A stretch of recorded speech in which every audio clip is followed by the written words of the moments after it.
E o novo presidente do São Paulo mal assumiu a cadeira e já tem 3 abacaxis enormes para descascar. E cada abacaxi é relacionado a um rival: Palmeiras, Corinthians e Flamengo. E o do Palmeiras é o pior de todos, diga-se de passagem. E até agora eu não vi ninguém tocar nesse assunto.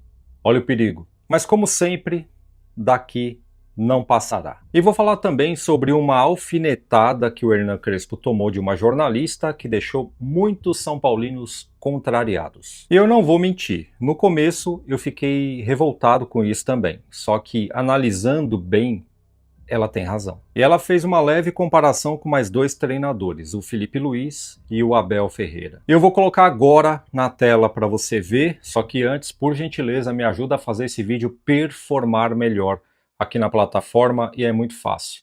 É só você deixar o like, tá bom? Esse seu joinha é muito poderoso e ajuda demais. Bora lá. No pós-clássico contra o Corinthians, aquele empate com sabor de derrota, o Hernan Crespo falou uma coisa que repercutiu muito, principalmente na mídia esportiva. E vale a pena ver de novo. Você hoje, pelo que você observou do time do Corinthians, quem que você pegaria do time do Corinthians para reforçar o São Paulo numa troca com o Alisson? Ninguém. De Corinthians? Não precisa ninguém. Impactante, né? E depois disso, o professor foi prontamente rebatido pela jornalista Marília Ruiz, da Band. E olha o que ela disse. O único técnico que pode falar que não quer nenhum jogador do Corinthians é o Felipe Luiz. E só. Até o Abel queria um ou outro. Calma. Na hora que eu vi ela falando isso, eu achei um absurdo, como tantos outros são paulinos acharam. Mas bastaram 3 minutos e 47 segundos de reflexão e eu falei, poxa, realmente Felipe Luiz não precisa de ninguém do Corinthians. O Abel Ferreira talvez, mas o Crespo precisa sim. O Corinthians é que nem o São Paulo, um criadouro de bagres. Só que tem jogadores lá que serviriam para o São Paulo. Vou citar alguns exemplos aqui. O Garro, André Ramalho, Carrídio, o próprio Yuri Alberto, por que não? Mas esses caras da primeira prateleira do Corinthians, o São Paulo não conseguiria trazer. E o Dorival falou aí na coletiva que não mandaria ninguém do Corinthians para o São Paulo, mas o cara tá tão desesperado atrás do Tamagotchi dele, que pelo menos um Pedro Raul ele toparia mandar para o São Paulo. E o Pedro Raul não é esse pereba todo não, tá? E do jeito que o São Paulo tá catando cavaco nesse mercado da bola, seria interessante fazer uma troca com outro jogador, além das condições que o São Paulo colocou. E são elas: salários pagos todos pelo Corinthians, pagamento de R$1,5 milhão pelo empréstimo, multa de R$2 milhões em caso de utilização do atleta em jogo contra o São Paulo, pagamento de 250 mil euros adicionais se chegar a 25 jogos com 45 minutos ou mais em campo. E o São Paulo deveria colocar a opção de compra também, né? Porque não vai ter clima mais o Alisson voltar para o São Paulo. Sinto muito. Do lado da torcida do São Paulo, o povo tá chamando ele de novo Caio Paulista. Judas, ingrato e por aí vai. Até, né, as pessoas que não são vistas, né, no acolhimento que eles fizeram por mim.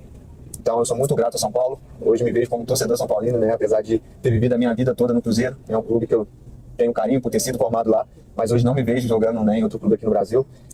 Até mesmo por gratidão e carinho por tudo que no momento mais difícil da minha vida, não na minha carreira, né, como atleta, mas como pessoa, né, pessoalmente falando.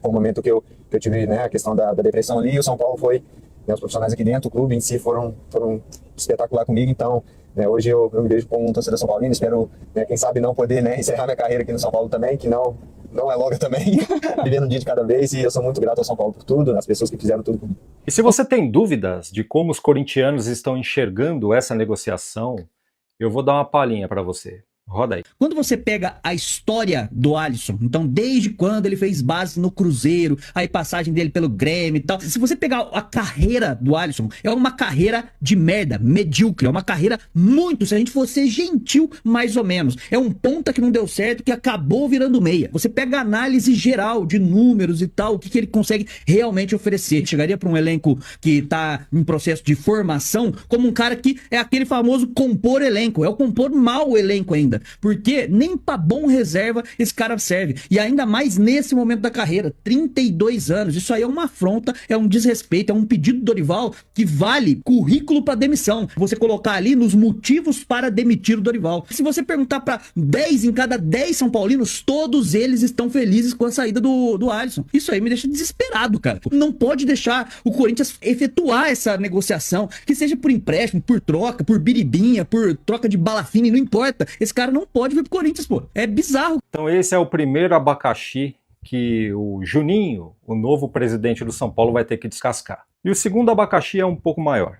É referente à insistência do Flamengo em cima do Marcos Antônio. Se juntar todas as mulheres que o Marcos Antônio já teve na vida, eu acho que todas juntas não correram tanto atrás dele quanto a diretoria do Flamengo. E na última atualização, além do Alan, eles querem mandar também um dinheiro. E a diretoria do São Paulo deve estar salivando para fazer negócio. Só que primeiro, o dinheiro não vale a pena que eles querem mandar. E esse Alan é duvidoso. Você vai trocar o certo, que é o Marcos Antônio, por um jogador duvidoso, que você não sabe como vai ser? Aquela volância composta por Marcos Antônio e Danielzinho é o que de melhor aconteceu no São Paulo nos últimos tempos. E aí você vai pegar o Marcos Antônio e vai enviar para o Flamengo, isso aí é burrice, na boa. É burrice fazer isso. E é o seguinte, o Marcos Antônio não vai fazer falta nenhuma para o Flamengo. Daqui a pouco o Flamengo arruma outro. Mas o Marcos Antônio vai fazer uma falta absurda para o São Paulo. Você entendeu a diferença? E se o Flamengo continuar insistindo em levar o Marcos Antônio, faz que nem o Pedrinho BH fez no Cruzeiro quando o Flamengo queria tirar o Caio Jorge deles. Lá o Pedrinho cobrou 50 milhões de euros. E é claro que o Marcos Antônio não vale 50 milhões de euros, né? Mas coloca ali 25 milhões na mesa, vamos ver se o Flamengo paga. Se pagar, pode levar. Mas eu sei que é muito difícil exigir esse pulso firme, essa astúcia da diretoria do São Paulo, né? E foi até chato eu compará-los com o Pedrinho BH do Cruzeiro. Eu não deveria ter feito isso. Pedrinho tá na mesma prateleira que o BAP do Flamengo, que a Leila Pereira do Palmeiras, que o John Textor do Botafogo. E a diretoria do São Paulo tá comendo poeira até pra diretoria do Mirassol, pra diretoria do Remo. É difícil, né? E agora teremos o clássico contra o Palmeiras. E aí é que entra o terceiro abacaxi para o Harry Massis Jr. descascar. E esse talvez seja o maior de todos. Todo mundo está cansado de saber que o Choque Rei ele transcende as 4 linhas. Ele começa lá nos bastidores. E geralmente quem ganha é quem grita mais. Eu vou explicar melhor. A Leila Pereira, ela sabe marcar presença e território. Nas bordas de campo, o Abel Ferreira sabe fazer uma pressão com toda a sua comissão técnica. Eles são entrosados, né? Eles se revezam. E dentro de campo, os jogadores fazem aquilo que eles sabem de melhor, que é cavar falta, cavar pênalti. E quando o árbitro não marca, vão todos para cima do árbitro. Já do lado do São Paulo, é uma diretoria omissa, que no máximo que faz é mandar carta. Acredite se quiser. A diretoria do São Paulo ainda está na base da carta.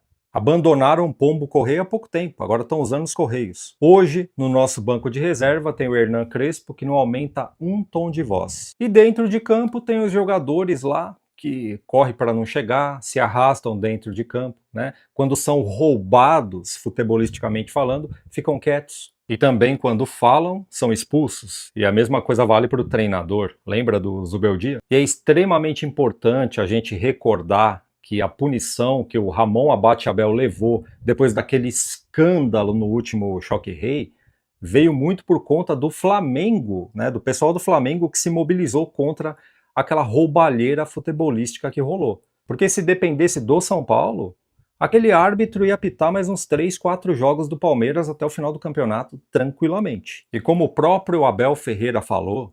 Depois do jogo contra o São Paulo, depois de estarmos a ganhar 2-0 e termos virado o jogo para 3-2, muita coisa mudou. Reitero, muita coisa mudou, mas não foi por causa do São Paulo.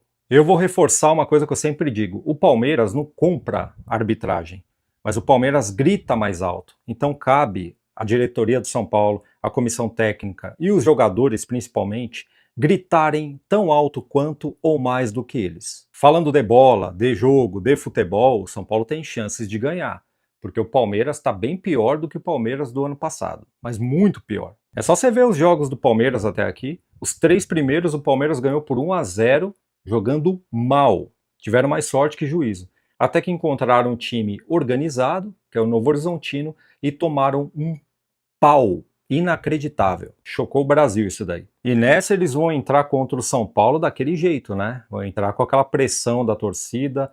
E é por isso que eu falo, na bola o São Paulo tem condições de ganhar. Agora nos bastidores, no grito, aí vai ter que parear, senão